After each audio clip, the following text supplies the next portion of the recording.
La creatividad del ser humano. Presentado por María Esther Arroyo Salcedo. Introducción. ¿Qué seríamos sin creatividad? Probablemente no gozaríamos de los avances tecnológicos que actualmente tenemos, debido a que estos se plasmaron en la mente de gente brillante que después materializó sus ideas. Así es como hoy podemos gozar de internet, redes sociales, automóviles, smartphones, televisores, etc. Infinidad de artículos que nos hacen la vida más cómoda. Desarrollo. Es importante conocer algunos conceptos.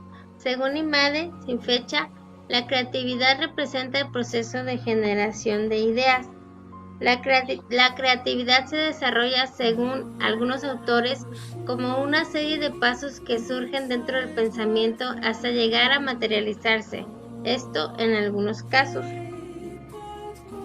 Tenemos, por ejemplo, a Mewal, quien nos dice que el proceso creativo comprende la preparación, generación, incubación, iluminación, evaluación y elaboración. La preparación se refiere a buscar información relacionada con el problema.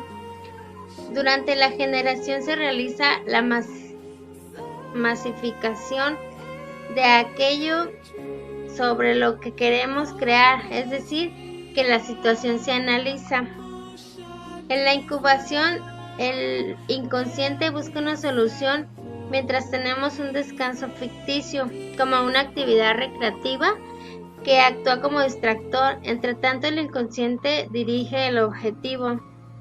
La iluminación es el instante de la inspiración cuando aparece la idea. La evaluación se refiere a la fase donde se verifica si la idea de la iluminación es valiosa o no. Y por último, la elaboración. Esta es la fase del desarrollo y aplicación de la idea. Analizando este proceso creativo, podemos decir puntualmente que la creatividad es un 1% de inspiración y un 99% de transpiración. Esta frase es atribuida a Thomas Alva Edison y a Johann Wolfgang von Goethe.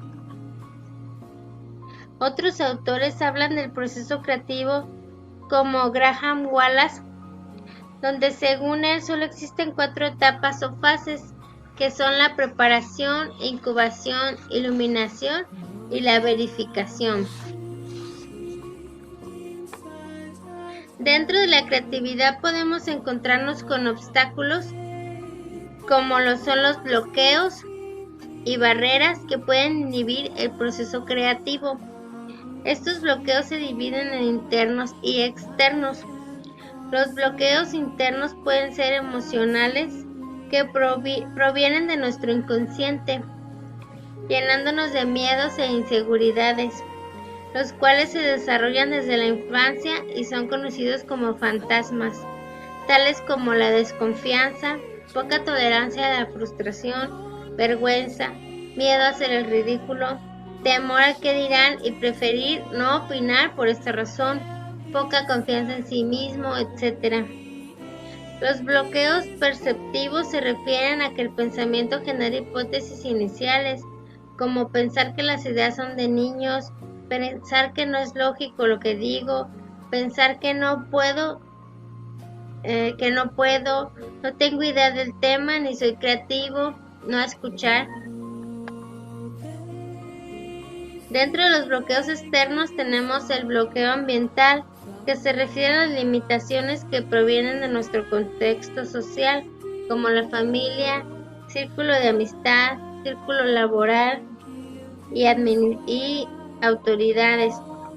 Estos bloqueos pueden ser pensar que no se trabaja en equipo, pensar que solo hay una respuesta, pensar en decir lo que todos esperan que diga, pensar en seguir únicamente lo establecido, pensar en respuestas rápidas, etc. El bloqueo cultural también es un bloqueo externo, que se refiere a las limitaciones del entorno externo como usos y costumbres, normas y comportamientos de un territorio, región o país.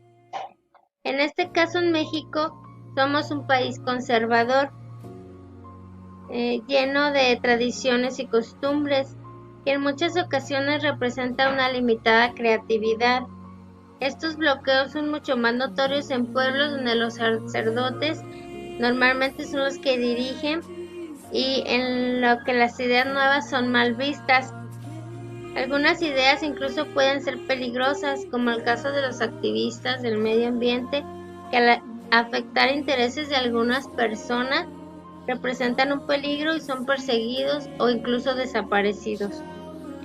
Algunos ejemplos de los fantasmas de la creatividad es lo que muestro en esta imagen.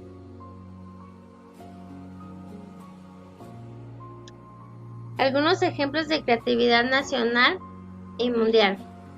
Nacionales tenemos por ejemplo a Guillermo González Camarena, inventor mexicano de la televisión a color, Guillermo del Toro, director y productor cinematográfico nacido en la ciudad de Guadalajara, que ha destacado a nivel mundial con sus creaciones y personajes únicos.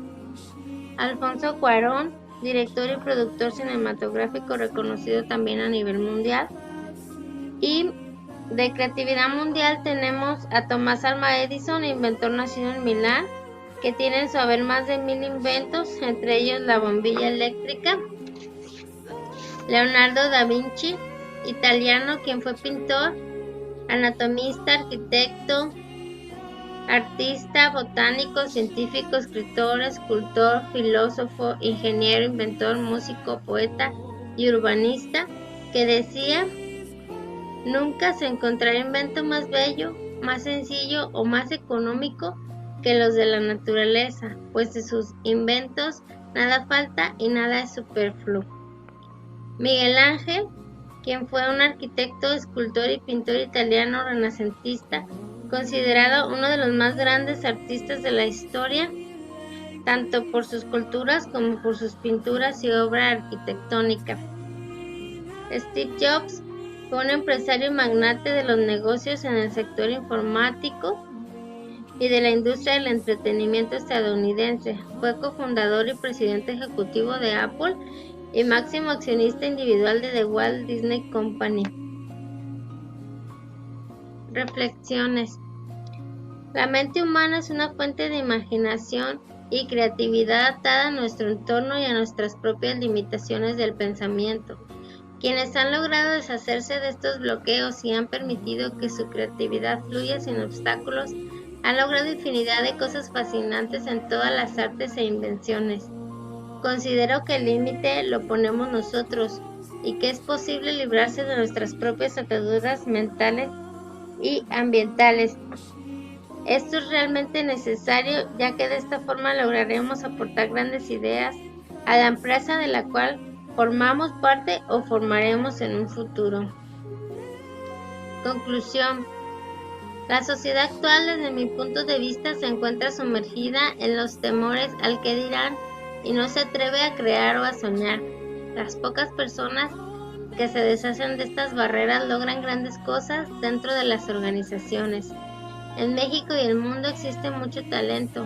Se ha notado un gran avance en el aprovechamiento de energías no renovables, pero creo que todavía hay mucho que dar. Para la pyme es muy importante que exista creatividad, ya que esta es fundamental para encontrar soluciones a los problemas que se presentan tanto en el entorno interno como externo. Gracias.